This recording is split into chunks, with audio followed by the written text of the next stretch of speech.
You're in the middle of a thought. Maybe it's something ordinary, a conversation you're replaying, a task you were supposed to start, something someone said to you 3 days ago that you're still turning over quietly. And then, without warning, without any road you can trace, your mind is somewhere else entirely. Not distracted, not drifting towards something related, somewhere completely different, abstract, unconnected. Sometimes so far from where you started that you stop and think, where did that even come from? Maybe it's a little funny. Maybe it's a little unsettling. Maybe, if you're honest, it happens often enough that part of you has quietly filed it under something that's probably not great about you. A sign that you can't focus, that your brain doesn't work the way it's supposed to, that you're somehow always one step away from the thought you were actually trying to have. I want to sit with that for a moment today, because there is something happening in those leaps, something your brain is doing quietly and automatically and without asking your permission, that researchers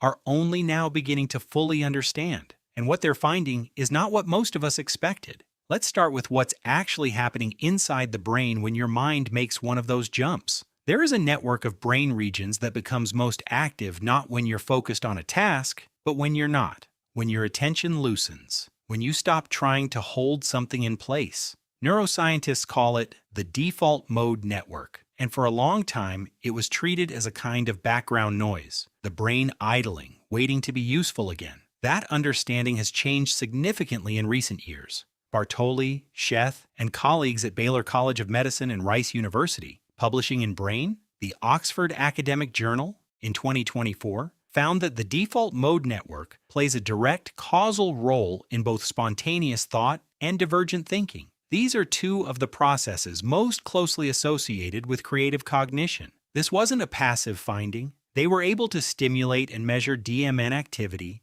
with high-resolution neural recordings and observe it shaping the quality of thought in real time. The brain that is wandering is not a brain that has gone offline. It is a brain doing something specific, something that requires its own kind of activation. But there's a second piece, and this one is even more quietly startling.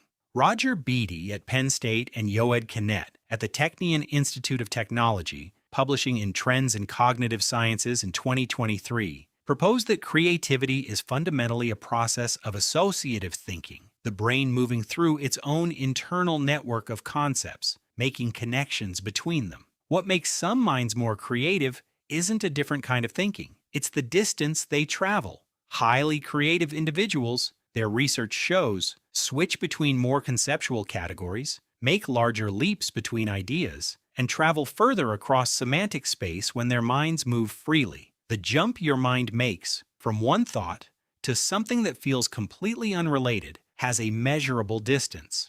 Researchers can now actually quantify how far that leap is, and the further it goes, the more it signals something that has nothing to do with distraction. You know the version of this that happens when you're trying to fall asleep. You're lying there, genuinely trying to rest, and your mind starts somewhere reasonable, tomorrow's schedule, a text you forgot to answer, and then, without transition, you're thinking about a conversation from 7 years ago, or a place you've never been, or a question so abstract that you can't even fully articulate it. Only feel its shape, and you lie there for a moment in the dark, just slightly stunned, thinking, what was that? Or maybe it's the version that happens mid-conversation. Someone is talking, you're present, you're listening, your face is doing all the right things, and somewhere in the middle of their sentence, a word they used sends your mind 3 steps sideways, into something entirely your own. You come back. You nod. You hope it didn't show, but for a second you were completely somewhere else. Somewhere no one else in the room could have followed you. That place, the one no one else could have followed you to, has a shape. It has its own internal logic, even when it doesn't look like logic from the outside. The leap your mind just made followed a path that was built from every association your brain has accumulated, everything you've read, felt, noticed, or quietly filed away without realizing it. The destination wasn't random. It just wasn't traceable yet. Here is what the research is actually pointing toward. The mind that jumps, the mind that makes large, unexpected, seemingly illogical leaps between ideas, is not a mind that is failing to stay on task. It is a mind with a richer internal network, more connected connections, more pathways between things that, on the surface, seem to have nothing to do with each other. And when it moves further. Beatty and Kinnett's 2025 research, published in NPJ Science of Learning Through Nature, took this further. Students who generated more novel, distant associations didn't just score higher on creativity measures, they learned more. They retained more. The associative leaps weren't getting in the way of thinking. They were part of how thinking deepened. So the thing you've been quietly apologizing for, the jump, the leap, the moment where your mind arrived somewhere unexpected and you had to shake yourself back, that moment was your brain doing something it is genuinely good at. Something that required a network rich enough to find a path between two things that most minds wouldn't connect. You weren't losing the thread. You were following a different